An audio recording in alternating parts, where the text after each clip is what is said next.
Heidi-ho there, and welcome back into the channel. We have finally made it to the end of this show. The long-awaited end, episode 8 of The Acolyte, has finally dropped. This one, I feel like it was more difficult than all the other ones to get through.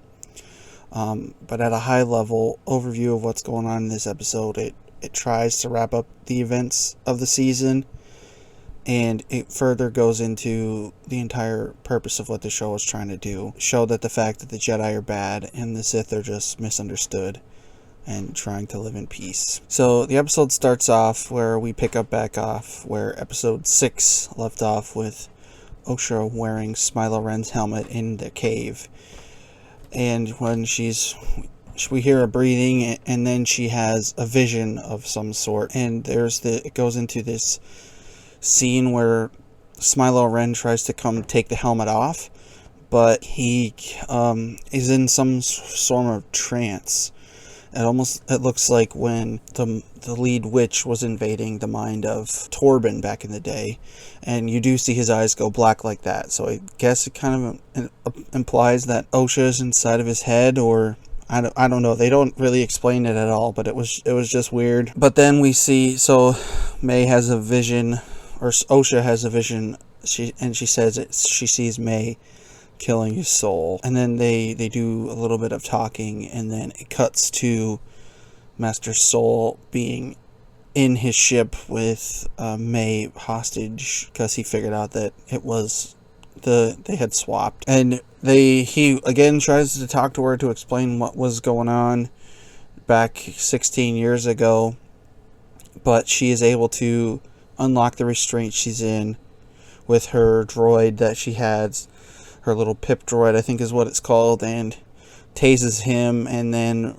escapes onto a ship, even though Soul could have easily used the Force to pull her back from where she was, and at least 2 different occasions, but he didn't do it. And so she gets on this ship and starts flying back down to a planet that they were at, and then Soul follows her, and they get into this high-speed chase in the rings of a planet. And as Soul is getting close to, it looks like he's either going to try to shoot May down or use a tractor beam on her, and they don't explain that either. The pronoun Beaver sabotages Soul for some unknown reason, and it causes his ship to basically lose all power, and it crashes into May's ship, and they both crash land on the planet. Then once we see that, we cut back to the Green Jedi lady. She's magically back on Coruscant, even though we didn't even see her leave the forest planet that she was on with the Wookiee Jedi. But she's back on Coruscant now, and she is talking to a senator who's asking questions about the murder investigation that she's conducting, because she hasn't told anyone else about it. And she's like, oh, don't worry about it, it's fine, it's internal Jedi matter, the only victims were Jedi. And then he basically goes on to say that this along with other things goes to prove why he wants to have an external review of the Jedi, because he doesn't trust them and thinks they're a power-hungry cult, and sets up a meeting with the Chancellor about the murder investigation. Then we cut back to Osha and Smilo Ren on their unknown planet as a filler scene just to fill time, and they're walking to the ship because Osha knows where May is, but Smilo Ren doesn't, because she won't tell him. And then they go to fly away on their ship, and we cut to see Darth Plagueis, who was Emperor Palpatine's master. And the whole reason for this scene is it implies now that the only reason Darth Plagueis was trying to manipulate midichlorians in life is because he witnessed Osha or May, and he knew that they were created in the Force, and that's what inspired him to try to experiment to do that, and basically end up through his actions, the Force creates Anakin. And then we find out that the Jedi, or Soul, is on the home planet of Osha and May, and they quickly gather a team to try to go there to stop what's happening. Then we get some more scenes of Osha, May, Soul, and Smilo kind of exploring this witch's base that was burned down 16 years ago, and we end up getting some more filler as a fight between Smilo and Soul and May and Osha. They're trying to be too much like the Matrix and not really Star Wars. Like, there are some parts that are okay, but then it devolves into the Matrix, and there's like jumping kicks and floating down to it was really stupid in my opinion. I did not like it. And then after all this happens, Soul is able to defeat Smilo, but May comes out of nowhere and disarms him, and she gets him to confess that he killed their mother, and Osha overhears it, and she gets kind of upset by that and starts to try to basically choke him to death with a force choke. And she picks up Soul's lightsaber that May had thrown away, and while she's choking him to death, you watch her, it's called bleeding a kyber crystal, where she basically imprints all of her evilness onto this blue kyber crystal. And then when she turns on the lightsaber, you could see it flickering between blue and red. This is a Disney Star Wars thing. As from what I know, in previous iterations, that Sith lightsabers were red because they used synthetic kyber crystals, because there was no naturally occurring red kyber crystals, so they had to make their own. So I guess that's okay, but in some other forms of media, like there's a Darth Vader comic where bleeding his lightsaber almost kills him. So, I guess Osha is just super cool, even though, because she can do it without almost dying.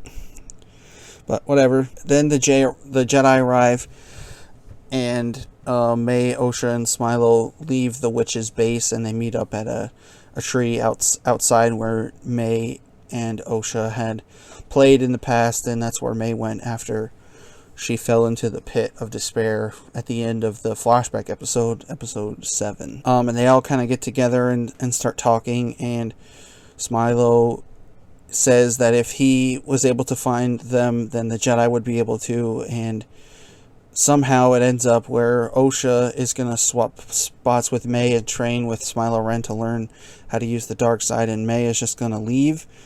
But to cover their tracks, Smilo is going to wipe May's memories so she doesn't remember what went on in this whole thing, and can keep their identities safe and don't know where they are and stuff like that. So he does that, and then May and Smilo leave, and Osha and Smilo leave, and May is just sat there for the Jedi to come arrest and take back to Coruscant, where she is accused of murder. But we all know that she did kill some Jedi, but she doesn't remember it, so she can't really. It will be very difficult to prove that. So what ends up happening is the Green Jedi lady throws Soul under the bus for everything, saying he was part of a cover-up for the terrible things he did 16 years ago. And when the truth threatened to come out, he killed all of his accomplices, the other Jedi, and then killed himself because he was so guilty for what he did. But in reality, that's not true. We all know that Soul didn't kill himself. He was murdered by Osha, and then to make sure that nobody would find out, the Green Jedi burned his body on the witch's planet, so they could never find it. And then once we see that, the Green Lady goes and tells Yoda everything she knows about the situation and what happened. So now Yoda is implicated in covering up, at least it implies Yoda is implicated in covering up the existence of a Sith 87 years before The Phantom Menace, when a character says that the Sith have been extinct for millennia. So we don't actually see her talking to Yoda. We just see we just see his back. So she could tell him the lie version of the story, where it was Soul and it was the cover up, but we don't know for sure. But either way, I still think it's that Yoda not being able to sense what's going on is so stupid. Like, how could he not know that Jedi are dying. There's supposed to be 1,000 years of peace until the Sith show up in the Phantom Menace. Like, you would be able to sense that there have been at least 4, almost 10 Jedi have died in the span of a couple days. Like, that, it doesn't make sense that he wasn't able to figure this out before she had to come tell him. So either Yoda is stupid, implicant in covering up the existence of a Sith, or both. So it just makes me angry. And that's how the season ends. That's the final shot, as you see the Green Lady walking into Yoda's room. So overall, this show has not only been the worst Star Wars I've ever watched, it's one of the worst pieces of media I have ever consumed. The story makes no sense at all. All the characters' motivations change at the drop of a hat throughout the course of all the 8 episodes, and sometimes even within the span of the same episode, or even within a few scenes of each other, they're changing motivations. And it does so much damage to Star Wars lore. The story of Anakin Skywalker has forever changed, and not in a good way.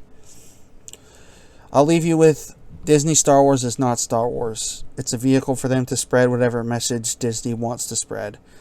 I'm so glad the show is over. I pray there isn't a season 2. Thank you all so much for watching, and I'll see you in the next one.